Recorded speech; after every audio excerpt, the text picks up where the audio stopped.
अभी हम लोग क्लास 9 का 7A lines and angle chapter से पढ़ेंगे।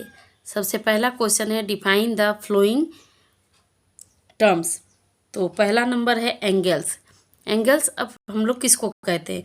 When two rays originate from the same end point then an angle is form. मतलब जब कोई टू रे एक जगह पे ऑरिजिनेट मैच होता है तो उसे हम लोग सेम पॉइंट मतलब वही जगह पे एंड पॉइंट इसका आता है, तब ये क्या बन जाता है? एक एंगल बन जाता है। उसके बाद interior of an angle. Interior मतलब अंदर का पार्ट्स। तो the interior of an angle BAC is set of all points in its plane which lie on the same side. मतलब the interior angle of angle BAC का वही parts है जहाँ पे ऑल पॉइंट्स BAC के एक ही side में जो ऑल पॉइंट्स बन रहा है ये सब इंटीरियर पार्ट्स हैं। उसके बाद है ऑब्ट्यूस एंगल। ऑब्ट्यूस एंगल में क्या बोल रहे हैं? An angle whose measure is more than 90 degree but less than 180 degree is called an obtuse angle. मतलब उसी एंगल का जो जिसका मेजर रहेगा मोर देन 90 डिग्री, 90 डिग्री से ज़्यादा होना चाहिए और 180 डिग्री से कम होना चाहिए, उसे लेस देन होना चाहिए, तब इसको क्या कहेंगे हम लोग? Obtuse angle. ऑब्ट्यूस एंगल जैसे 100 डिग्री हो गया, 120 डिग्री, 130 डिग्री, ये सब 180 डिग्री से लेस होना चाहिए, 190 डिग्री से ग्रेटर होना चाहिए।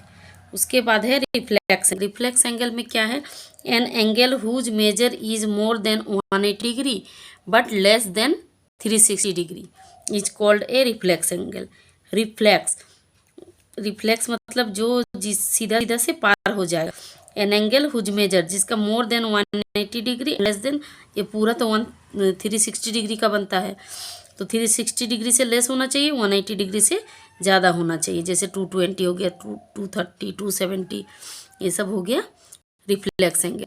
उसके बाद है complementary angle. Complementary angle means जो कंप्लीट करता है, दो एंगल को मिलकर कंप्लीट करता है।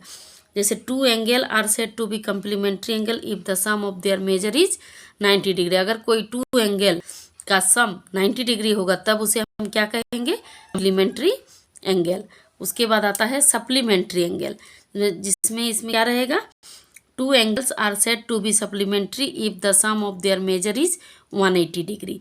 जैसे कोई दो एंगल है, दोनों का सम कितना होना चाहिए? 180 डिग्री। एक का हो गया जैसे यहाँ पे 130 डिग्री और ये हो गया 50 डिग्री, तो दोनों का मिला के कितना हो गया? 180 डिग्री। तो उसे सप्लीमेंट्री एंगल कहते हैं।